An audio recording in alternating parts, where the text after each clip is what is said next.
Guys, welcome back to the channel. I'd like to talk a little bit about rust.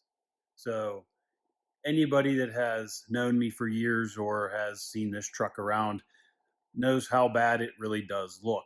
So we're going to talk about rust today, where you're going to find it, what causes it, and how you can stop it, or at least try to stop it. So I'm going to show you a couple pieces on the truck behind me here, and then I'll use the truck on the lift over here to show you where to really look. So as you can see, this truck's filthy right now. It's winter time here in Pennsylvania. So just took it out today and the roads are still crappy. But you can see the rust on this truck, and it breaks my heart. And I had to do these hodgepodge fixes because Pennsylvania decided to try to write me a ticket for rust, which was interesting to me. But you can see that these are getting pretty bad here.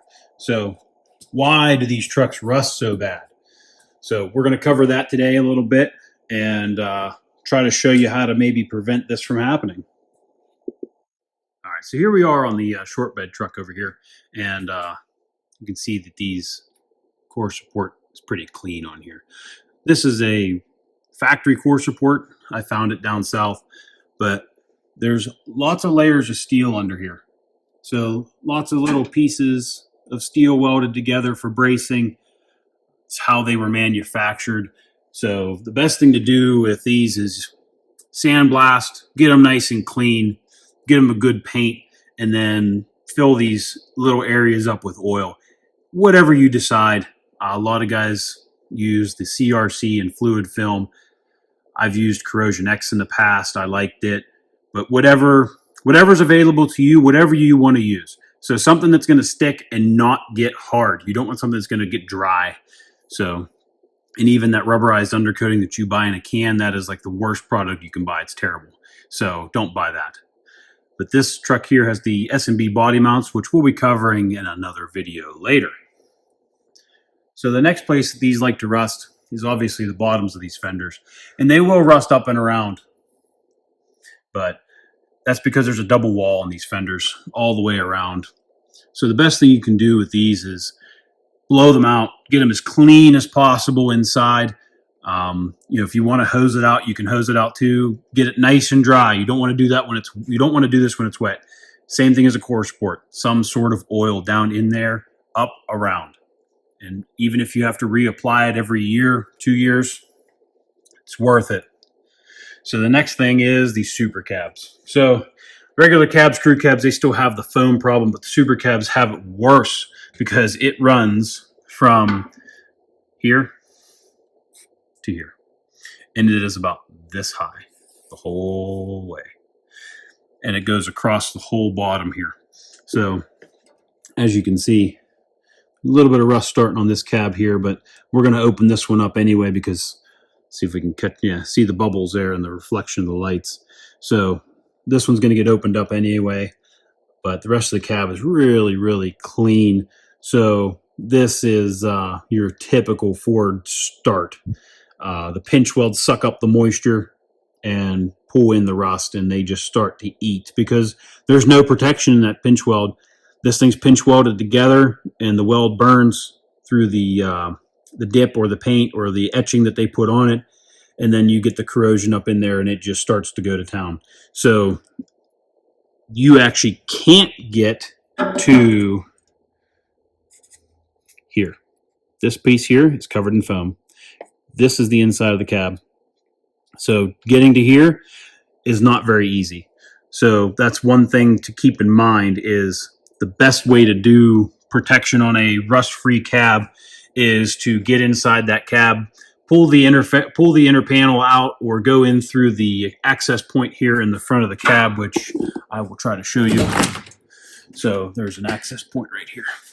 So get in there, pull that grommet out, and go ahead and just lay the oil to the inside of this cab, something that'll soak into that foam and quit it from rotting. So the next step here, I have an idea on what to do with these beds, but I can at least show you why they do what they do. So you've got an inner fender in here.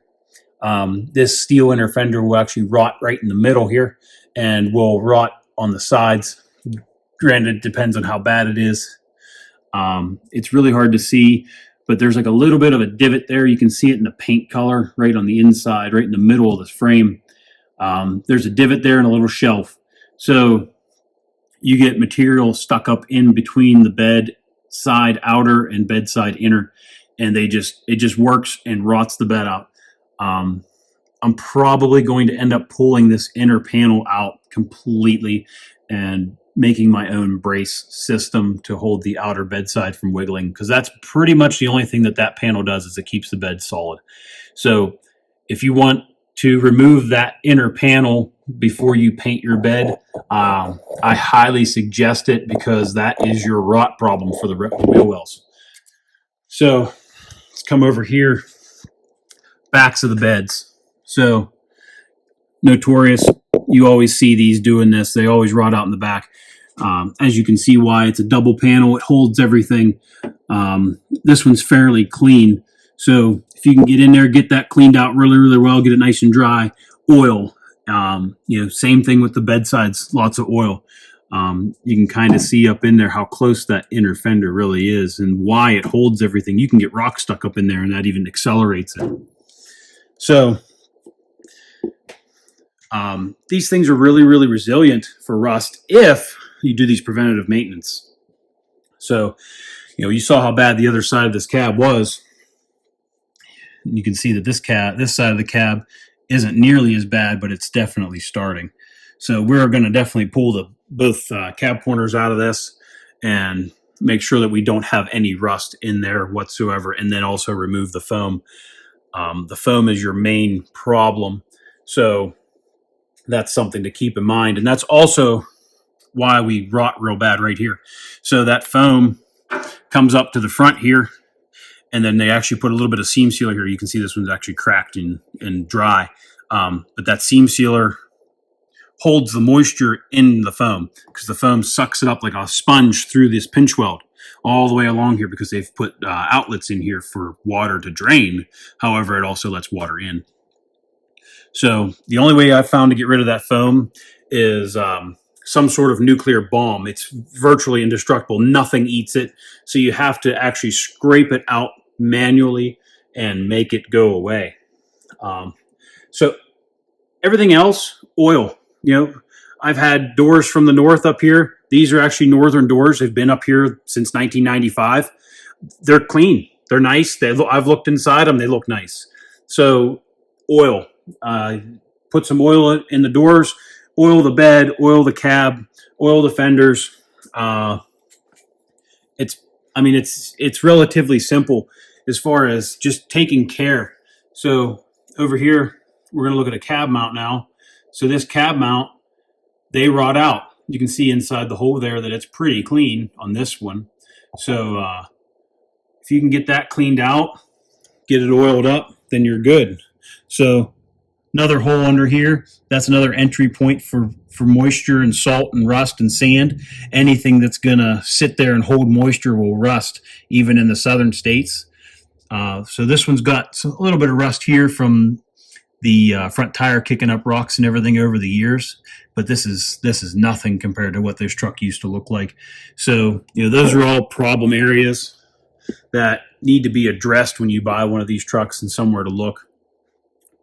So the other thing is, whenever you are buying one of these trucks, if you're looking for rust, so your rear hangers, this is a common problem with these. The hangers rot out. So the redesign has a hole in the bottom. This is a Ford hanger.